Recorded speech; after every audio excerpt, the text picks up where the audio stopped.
Hi friends, അങ്ങനെ civil engineering ഉദ്യോഗാർത്ഥികൾക്കായിട്ട് ഒരു കൂട്ടം നോട്ടിഫിക്കേഷൻസ് വരുന്നുണ്ട്, അപ്കമിംഗ് ആണ് എന്നുള്ളതാണ് PSC അറിയിക്കുന്നത്. PSCയുടെ കമ്മീഷൻ ഡിസിഷൻ പ്രകാരം ഈ ഡിസംബർ 30 അല്ലെങ്കിൽ 31 തീയതികളിലായിട്ട് പുതിയ സെറ്റ് ഓഫ് നോട്ടിഫിക്കേഷൻസ് വരും. അതിൽ സിവിൽ എഞ്ചിനീയറിംഗിൽ ഡിപ്ലോമയും ഡിഗ്രിയും ബിടെക്കും അതുപോലെ ITI ഒക്കെ ഉള്ള ഉദ്യോഗാർത്ഥികൾക്ക് അപ്ലൈ ചെയ്യാൻ പറ്റിയ പോസ്റ്റുകൾ ഏതൊക്കെയാണെന്നുള്ളതാണ് നമ്മൾ നോക്കുന്നത്. ആദ്യത്തേത് assistant engineer Kerala water authority തന്നെയാണ്. ഒരുപാട് വേക്കൻസികൾ വരുന്ന ഒരു പോസ്റ്റാണ് കേരള വാട്ടർ അതോറിറ്റിയിൽ അസിസ്റ്റന്റ് എഞ്ചിനീയർ എന്നുള്ളത്. 2022 ഇതിന് മുമ്പ് ഒരു നോട്ടിഫിക്കേഷൻ വന്നത്. 3 വർഷം കഴിഞ്ഞു. ആ റാങ്ക് ലിസ്റ്റ് ഒക്കെ എക്സ്പയർ ആവാറായി. അപ്പോൾ ഈ ഡിസംബർ 31 നോട്ടിഫിക്കേഷൻ വരും. 40 വയസ്സാണ് ഇതിന്റെ ഏജ് ലിമിറ്റ്. ജനറൽ കാറ്റഗറി കഴിഞ്ഞ തവണ അങ്ങനെയായിരുന്നു, ഇത്തവണ അത് തന്നെ ആകാനാണ് സാധ്യത. SC ST OBC ആണെങ്കിൽ അതനുസരിച്ചുള്ള ഏജ് റിലാക്സേഷൻ നിങ്ങൾക്ക് കിട്ടും. എന്താണ് ക്വാളിഫിക്കേഷൻ? ബിടെക് ഇൻ സിവിൽ എഞ്ചിനീയറിംഗിൽ ബിടെക് വേണം, അല്ലെങ്കിൽ മെക്കാനിക്കൽ എഞ്ചിനീയറിംഗ് അല്ലെങ്കിൽ കെമിക്കൽ എഞ്ചിനീയറിംഗ്, ഈ 3 വിഷയങ്ങളിൽ ഏതെങ്കിലും ഒന്നിൽ നിങ്ങൾക്ക് ഡിഗ്രി ഉണ്ടെങ്കിൽ, ബിടെക് ഉണ്ടെങ്കിൽ നിങ്ങൾക്ക് എന്ത് ചെയ്യാം?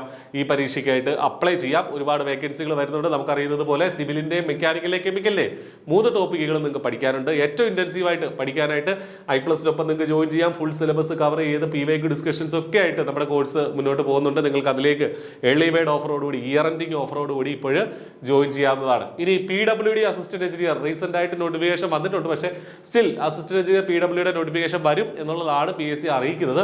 അതിന് ബിടെക് സിവിലാണ്. അതിന്റെ ക്വാളിഫിക്കേഷൻ 40 ആണ് അതിന്റെയും ഏജ് ലിമിറ്റ്. അതാണ് മറ്റൊരു അസിസ്റ്റന്റ് പരീക്ഷ.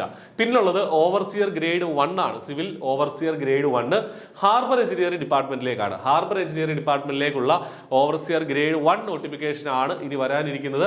ഡിസംബർ 31 നോട്ടിഫിക്കേഷൻ വരുമെന്നാണ് അറിയിച്ചിരിക്കുന്നത്. 36 വയസ്സാണ് അതിന്റെ ഏജ് ലിമിറ്റ് ജനറൽ കാറ്റഗറിയുടെ. ഇതിന്റെ ക്വാളിഫിക്കേഷൻ ശ്രദ്ധിക്കുക. ഗ്രേഡ് 1 ആയതുകൊണ്ട് തന്നെ ഡിപ്ലോമ ഇൻ സിവിൽ എഞ്ചിനീയറിംഗിലെ പോളിടെക്നിക് ഡിപ്ലോമയാണ് ഇതിന്റെ ബേസിക് ആയിട്ടുള്ള ക്വാളിഫിക്കേഷൻ. ബിടെക് ഉള്ള ആളുകൾക്കും ഇതിന് അപ്ലൈ ചെയ്യാം. ഹയർ യോഗ്യതയുള്ള ആളുകൾക്കും ഇതിന് അപ്ലൈ ചെയ്തതിന് തടസ്സമില്ല. ഗ്രേഡ് 1 ഡ്രാഫ്റ്റ്സ്മാൻ ഗ്രേഡ് 1 സിവിൽ I+ന്റെ കോഴ്സ് ഇതിൽ ഓൾറെഡി ഉണ്ട്. നിങ്ങൾക്ക് ഇപ്പോൾ ഇയർ എൻഡിങ് ഓഫറോടുകൂടി ഈ കോഴ്സിലും ജോയിൻ ചെയ്യാൻ സാധിക്കും. ഇനി ഓവർസിയർ ഗ്രേഡ് 2 സിവിൽ യൂണിവേഴ്സിറ്റികളിലേക്ക്, സംസ്ഥാനത്തെ വിവിധ യൂണിവേഴ്സിറ്റികളിലേക്കുള്ള ഓവർസിയർ ഗ്രേഡ് 2 സിവിലാണ് മറ്റൊരു നോട്ടിഫിക്കേഷൻ വരാനിരിക്കുന്നത്. അത് 36 വയസ്സാണ് അതിന്റെ ഏജ് ലിമിറ്റ്. അതിന്റെ ക്വാളിഫിക്കേഷൻ ITI ഡ്രാഫ്റ്റ്സ്മാൻ സിവിൽ 18 മാസത്തെ ആ കോഴ്സ് പഠിച്ച ആളുകൾക്കും അതുപോലെ തന്നെ ഡിപ്ലോമ ഇൻ ഡ്രാഫ്റ്റ്സ്മാൻ സിവിൽ ഉള്ള ആളുകൾക്കും, ഡിപ്ലോമ ഇൻ സിവിൽ എന്നുള്ളതാണ്. അപ്പോൾ അതുള്ള ആളുകൾക്ക് അപ്ലൈ ചെയ്യാന്നുള്ളതാണ്. കഴിഞ്ഞ തവണത്തെ നോട്ടിഫിക്കേഷൻ അങ്ങനെ തന്നെ പറയുന്നുണ്ടായിരുന്നു. ഇത്തവണ അതിന് മാറ്റം വരാൻ സാധ്യതയില്ല. അപ്പോൾ അതുകൊണ്ട് തന്നെ ബിടെക് ഉള്ള ആളുകൾക്കൊക്കെ ഇതിന് അപ്ലൈ ചെയ്യാനായിട്ട് തടസ്സമൊന്നും ഉണ്ടാവില്ല. അപ്പോൾ എങ്കിലും ഇത്തവണത്തെ നോട്ടിഫിക്കേഷൻ വരുമ്പോഴാണ് അതിൽ കുറച്ചുകൂടെ ക്ലാരിറ്റി ഉണ്ടാവുക. അപ്പോൾ ഇത് ഗ്രേഡ് 2 സിവിൽ യൂണിവേഴ്സിറ്റീസും വരുന്നുണ്ട് എന്നുള്ള കാര്യം ഓർക്കുക. അപ്പോൾ ഈ 4 നോട്ടിഫിക്കേഷൻസ് ആണ് പ്രധാനമായിട്ടും ഉള്ളത്. I+ ഇതിനെല്ലാം കോഴ്സ് പ്രൊവൈഡ് ചെയ്യുന്നുണ്ട്. നിങ്ങൾക്ക് കോംബോ ആയിട്ട് ഈ കോഴ്സുകൾക്കായിട്ട് ജോയിൻ ചെയ്യാം. വളരെ ഓഫർ പ്രൈസിൽ തന്നെ നിങ്ങൾക്ക് ഈ 4 കോഴ്സുകളിലേക്കും കോംബോ ആയിട്ട് ജോയിൻ ചെയ്യാനായിട്ട് സാധിക്കും.